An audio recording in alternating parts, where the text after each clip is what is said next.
Student, अब तक हमने अपने chapter 9 books of original entry journal में कुछ फाइनेंशियल ट्रांजैक्शंस को के थ्रू जर्नल एंट्री मेंटेन करना सीखा। आज हम कुछ अदर फाइनेंशियल ट्रांजैक्शन पर डिस्कस करेंगे कि उनसे हम जर्नल एंट्री कैसे क्रिएट करते हैं। उससे पहले यहाँ सीखते हैं compound journal entry. Compound journal entry क्या है dear? Sometime two or more transaction relating to one particular account take place on same date. Mean कि कई बार क्या होता है कि दो या दो से ज्यादा ट्रांजेक्शन्स में एक अकाउंट सेम डेट को सेम प्लेस पर प्रेजेंट हो रहा होता है। मीन उसमें कोई एक ऐसा कॉमन अकाउंट होगा जो या तो डेबिट हो रहा होगा उन टू और थ्री ट्रांजेक्शन में या क्रेडिट हो रहा होगा। In such case, instead to passing the separate entries for all such transaction, only one entry passed। तब ऐसी कंडीशन में उन टू या थ्री एंट्रीज के लिए आपको सेपरेट एंट्री मेंटेन करने की जरूरत नहीं है। उस कंडीशन में आप उसकी जगह एक सिंगल जर्नल एंट्री पास कर सकते हो। सो it is called compound journal entry. तो उस कंडीशन में जब हम उस टू या थ्री ट्रांजेक्शन से एक सिंगल जर्नल एंट्री पास करते हैं तो उस कंडीशन को बोलते हैं, उस एंट्री को कॉल करते हैं कंपाउंड जर्नल एंट्री। जैसे फॉर एग्जांपल यहाँ कहा कि on 25 March ₹10,000 are paid for rent. एक बिजनेस ने 10,000 रुपये रेंट के लिए पेमेंट की और ₹20,000 आर पेड फॉर सैलरी, और 20,000 रुपये सेम डेट को सैलरी के लिए पे किए एंड 70,000 पेड टू एक्स, और 70,000 पेड किए एक्स को। अगर आप इन ट्रांजेक्शन को ध्यान से स्टडी करें तो तीन अलग अलग एंट्री क्रिएट हो रही हैं। मीन फर्स्ट एंट्री क्रिएट हो रही है 25 मार्च को, क्या? Rent account debit to cash account ₹10,000। Dear, अब रूल में थोड़ा वर्बली डिफाइन करूंगा, आई थिंक आप लोगों को अंडरस्टैंड हो चुके हैं। That mean debit all the expense, credit what goes out. दूसरी एंट्री यहां क्रिएट हो रही है क्या? 20,000 are paid for salary, salary के लिए पेमेंट की। सेम एक एक्सपेंस की पेमेंट हो रही है, नॉमिनल अकाउंट यूज हो रहा है और एक रियल यूज हो रहा है, कैश जा रहा है। That mean debit all the expense and losses. इस पॉइंट ऑफ व्यू से सैलरी डेबिट की और कैश जा रहा है, credit what goes out real account के according. Right dear? Same date को 25 मार्च को अनदर एक ट्रांजेक्शन है क्या? 70,000 पेड टू एक्स। अब एक्स को पेमेंट की, अब एक्स को डियर पेमेंट की है तो एक्स को पेमेंट की तो debit the receiver, X debit to cash account, कितना? 70,000। अब डियर इस जगह पे तीन सेपरेट एंट्री मेंटेन करने की बजाय according to compound journal entry, one entry should be passed. आप एक एंट्री भी पास कर सकते हो, और वो एंट्री क्या हो जाती कि अब देखिए इस केस के अंदर one particular account place on the same date, मतलब सेम प्लेस पर आ रहा है, कैश सब में कॉमन अकाउंट है और वो क्या हो रहा है? क्रेडिट हो रहा है। तो अब ऐसी कंडीशन के अंदर आप एक सिंगल एंट्री पास करोगे और वो सिंगल एंट्री क्या होगी? उस सिंगल एंट्री में जो डेबिट हो रहा है डियर वैसे ही डेबिट दिखाना है आपने। That mean rent account debit, salary account debit, rent 10,000 से हो रहा था, सैलरी 20,000 से डेबिट हो रही थी, और एक्स डेबिट 70,000 टू कैश, और कैश टोटल क्रेडिट हो रहा था कितने से, 10 प्लस 20 प्लस 70। यहां से भी सीधा टोटल कर सकते हो डियर। दैट मीन आपका जो रेंट टोटल कैश आ जाएगा कितना, 1 लाख। Done dear. इस तरह से भी आप क्या कर सकते हो, एक सिंगल एंट्री मेंटेन कर सकते हो। That mean compound entry maintain कर सकते हो। क्लियर। एक अनदर टॉपिक पे डिस्कस करते हैं आज, वेरी इंपॉर्टेंट टॉपिक है डिस्काउंट। हम लोग बेसिक टर्मिनोलॉजी में इनको स्टडी कर चुके हैं। डिस्काउंट क्या है, provide by seller to purchaser for maximum sale और मेकिंग ए प्रॉपर पेमेंट। मतलब अपनी सेल को ज्यादा से ज्यादा करने के लिए और पेमेंट को जल्दी से प्राप्त करने के लिए एक सेलर द्वारा जब परचेजर को, खरीदने वाले को प्राइस में जो रिडक्शन दी जाती है, अलाउंस दिया जाता है, इट इज कॉल्ड डिस्काउंट। उसको हम क्या कॉल करते हैं, डिस्काउंट। दो तरह का होता है, एक ट्रेड डिस्काउंट होता है डियर, एक कैश डिस्काउंट होता है। अब ट्रेड डिस्काउंट आपको मालूम है, which is provided by seller to every purchaser for the purpose of maximum sale when purchaser purchase a goods in bulk quantity। ज़्यादा क्वांटिटी में खरीदेगा तब दिया जाता है on list price, list price के ऊपर प्रोवाइड किया जाता है। यहाँ मैंने क्लियर करने की कोशिश की है कि ट्रेड डिस्काउंट अलाउ होगा क्योंकि, और रिसीव भी होगा डियर। अलाउ और रिसीव का मीन कि एक बिजनेस गुड्स को खरीदता भी है और बल्क के अंदर सेल भी करता है। अब ऐसी कंडीशन के अंदर जब वो गुड्स को बेचेगा तो डिस्काउंट अलाउ करता है, मतलब उसको देना पड़ता है। और जब वो गुड्स को खरीदता है तो इस तरह का डिस्काउंट वो क्या करता है, रिसीव करता है। लेकिन मेजर पॉइंट जो यहां ध्यान देने वाला है, ये गुड्स को बेचते वक्त और गुड्स को खरीदते वक्त यूज होता है। मतलब जब गुड्स बेची जाएंगी तो अलाउ किया जाएगा और जब गुड्स खरीदी जाएंगी तो रिसीव किया जाएगा। दूसरी बात यहां ध्यान रखनी है, not recorded separate in the books of account. That mean इस डिस्काउंट से होने वाला फायदा और नुकसान, दैट मीन जब रिसीव होगा इनकम और एक्सपेंस, उसको बुक्स में प्रेजेंट नहीं किया जाता। दैट मीन रिकॉर्ड नहीं किया जाता। It's a deduct from the invoice. That mean ये प्राइस ऑफ गुड्स से डायरेक्ट क्या कर दिया जाता है, डिडक्ट कर दिया जाता है। दैट मीन बिल प्राइस में से ही क्या कर दिया जाएगा, डिडक्ट कर दिया जाएगा।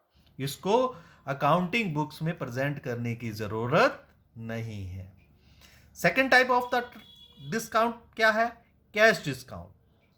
अब नेम से क्लियर है, this discount by seller to purchaser for the making a prompt payment, उससे जल्दी से जल्दी पेमेंट रिसीव हो जाए, शीघ्र से शीघ्र पेमेंट प्राप्त हो जाए, उस वक्त डिस्काउंट जो दिया जाता है सेलर के द्वारा परचेजर को, it is called cash discount. That mean जब कैश, ये भी दो तरह का होगा, अलाउ भी करेगा और रिसीव भी करेगा बिजनेस। अलाउ कब करेगा, जब कैश रिसीव करेगा। दैट मीन जब पेमेंट प्राप्त करेगा तो उस वक्त डिस्काउंट अलाउ करेगा। आपने देखा होगा जब आप किसी शॉपकीपर से कुछ खरीदते हो तभी वो डिस्काउंट अलाउ करता है, आपको देता है। दैट मीन आप वो पेमेंट रिसीव करते वक्त आपको डिस्काउंट देता है। लेकिन रिसीव कब करेगा, जब वो अपने सप्लायर्स को पेमेंट चुकाएगा। जैसा अगर मैं आपके अकॉर्डिंग सोचूं तो जब आपने पेमेंट पे की तो आपने वो डिस्काउंट क्या किया, रिसीव किया। तो बिजनेस कैश में पे करता भी है और कैश रिसीव करता भी है। तो सीधी सीधी बात कहूं तो जब कैश रिसीव होगा तो अलाउ होगा, और जब कैश पे होगा तो डिस्काउंट रिसीव होगा।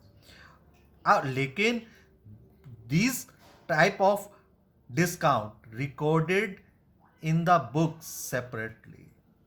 इस तरह का डिस्काउंट अकाउंटिंग बुक्स में सेपरेटली मेंशन किया जाता है। डिस्काउंट अलाउ करते वक्त एज ए एक्सपेंस ट्रीट किया जाता है, और क्योंकि एक्सपेंस नॉमिनल अकाउंट की नेचर है, so it is treat as a debit, इसको डेबिट में प्रेजेंट करते हैं। और जब डिस्काउंट रिसीव करेंगे तो एज ए इनकम हो जाएगा, और इनकम की जो नेचर है वो रियल नॉमिनल अकाउंट की नेचर है, तो इट विल बी क्रेडिटेड। तो इसको क्या कर दिया जाएगा, क्रेडिटेड कर दिया जाएगा। दैट मीन रिसीव करते वक्त क्रेडिट में मेंशन किया जाएगा और अलाउ करते वक्त डेबिट में मेंशन किया जाएगा। इससे रिलेटेड कुछ एग्जांपल देखते हैं। ठीक है, जैसा कहा कि sold goods to Ravi of the list price of ₹50,000 at 10% trade discount.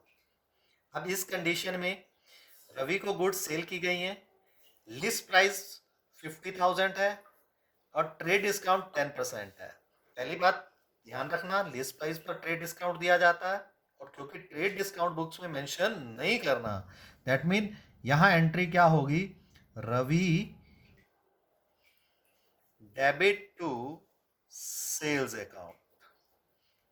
आपको मालूम है कि रवि डेबिट रिसीवर है, डेबिट द रिसीवर, और सेल इनकम है, क्रेडिट ऑल द इनकम, ये तरह ट्रीट किया जाता है। तो दैट मीन 50,000 अब जो हमने ट्रेड डिस्काउंट सेल करते वक्त अलाउ किया, क्योंकि जैसा कि मैंने आपको डिफाइन किया था कि जब आप गुड्स सेल करोगे तो डिस्काउंट अलाउ करोगे, इसको आप बुक्स में प्रेजेंट नहीं करोगे, डायरेक्ट इनवॉइस में से डिडक्ट करोगे। दैट मीन आपने जो 50,000 की गुड्स परचेज की, सेल की सॉरी, उसका 10% फाइंड आउट करोगे।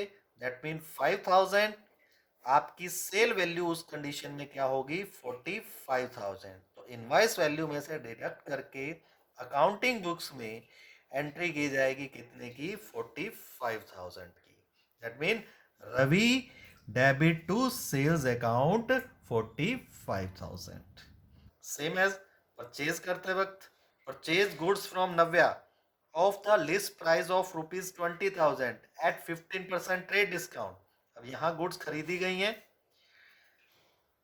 गुड्स खरीदते वक्त डिस्काउंट रिसीव किया गया है, ट्रेड डिस्काउंट जिसकी वैल्यू है 15%। तो अब ऐसी कंडीशन में खरीदी हुई गुड्स के लिए एंट्री क्या होती है, एज ए एक्सपेंस। ये गुड्स आ रही हैं, डेबिट दिखाई जाएंगी to supplier, credit the giver, giver को क्रेडिट किया जाएगा। लेकिन अमाउंट दिखाते वक्त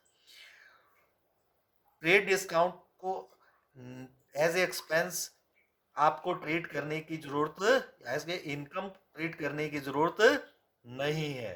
क्यों, क्योंकि इसको डायरेक्ट इनवॉइस की वैल्यू में से डिडक्ट किया जाएगा।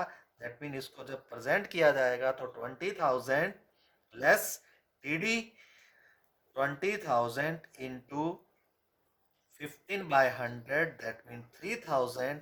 आपकी जो वैल्यू आएगी परचेज ऑफ गुड्स की वो क्या मानी जाएगी, 17,000।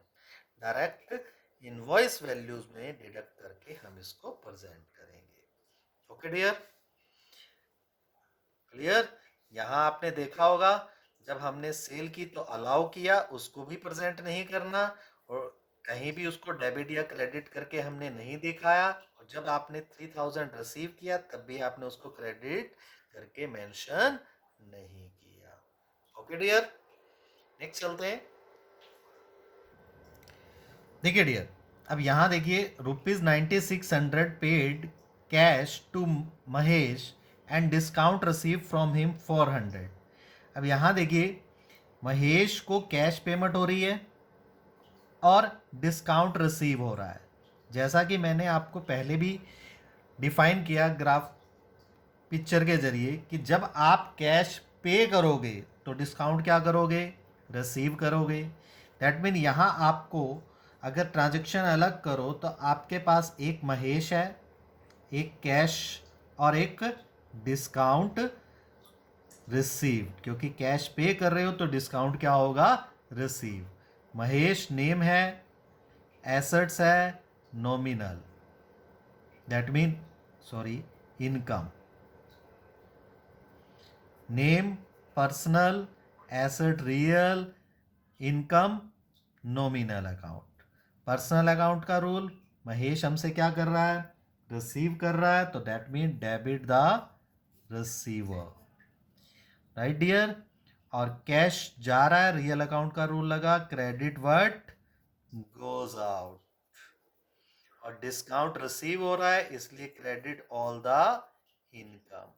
तो अब ऐसी कंडीशन में आप एंट्री क्या क्रिएट करोगे, Mahesh debit to cash account to discount received account. Mean आपसे कैश गया 9600, 400 आपने डिस्काउंट रिसीव कर लिया। आप दैट मीन आपने महेश को पे कितने करने थे, 10,000। दैट मीन 10,000 के बदले में हमने 9600 पे करके 400 डिस्काउंट रिसीव कर लिया। ओके डियर, अब इस तरह की ट्रांजेक्शन में देखिए dear, ₹4900 receive cash from Arun and discount allowed to him. मैंने आपको अपने चैट में भी दिखाया कि जब आप कैश रिसीव करोगे तो डिस्काउंट क्या करोगे, अलाउ करोगे। आपके लिए एक्सपेंस है और आप उसको क्या करोगे, debit.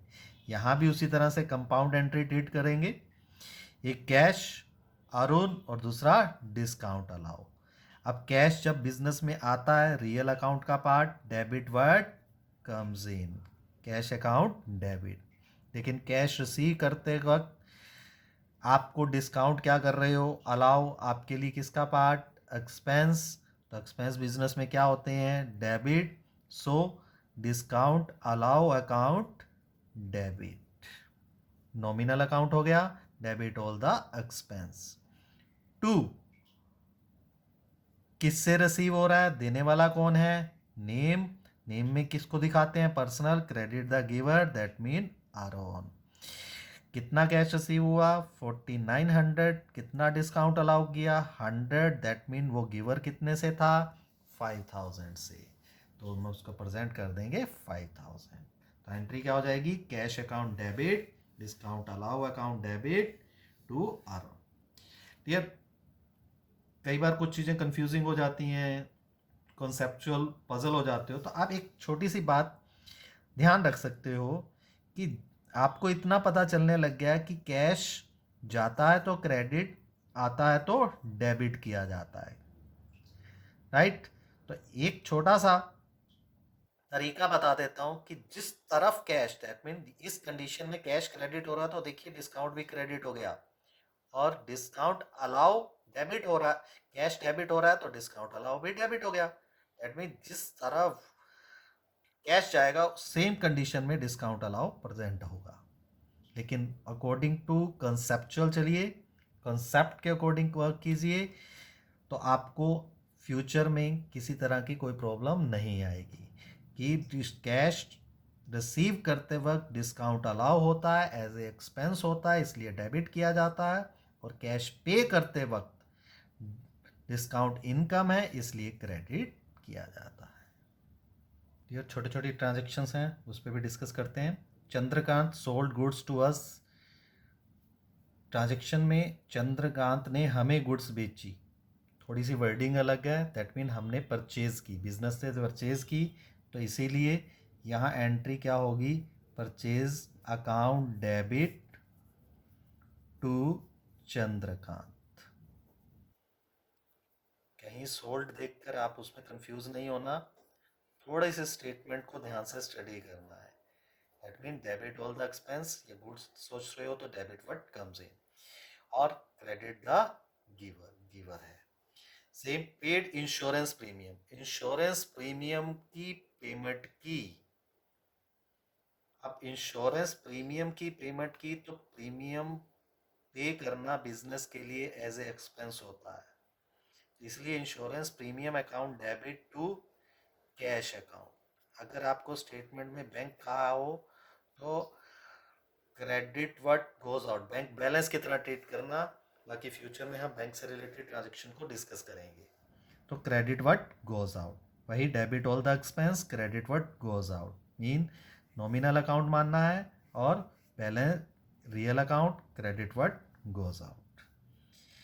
Paid for life insurance premium of owner, owner का लाइफ इंश्योरेंस प्रीमियम, यहाँ ओनली इंश्योरेंस प्रीमियम था, यहाँ लाइफ इंश्योरेंस है। लाइफ इंश्योरेंस मतलब वो अपना कोई पर्सनल एक्सपेंस बिजनेस में से पे कर रहा है, जरूरी नहीं कि डायरेक्ट ड्राइंग बोला जाए।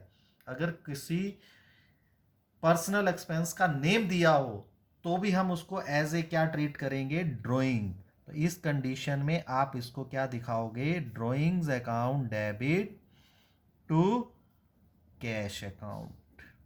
That mean owner personal use के लिए विड्रॉ कर गया, उसने आगे किसको दिया हमें नहीं देखना, बिजनेस को सिर्फ ये देखना है कि उसने उसकी तरफ से पे किया है, बिजनेस के लिए एक्सपेंस नहीं, ओनर को दिया है पेमेंट। तो इसलिए डेबिट द रिसीवर, अमाउंट को मान लीजिए 20,000, तो debit the receiver credit what goes out. Clear here? Thank you. Have a nice day.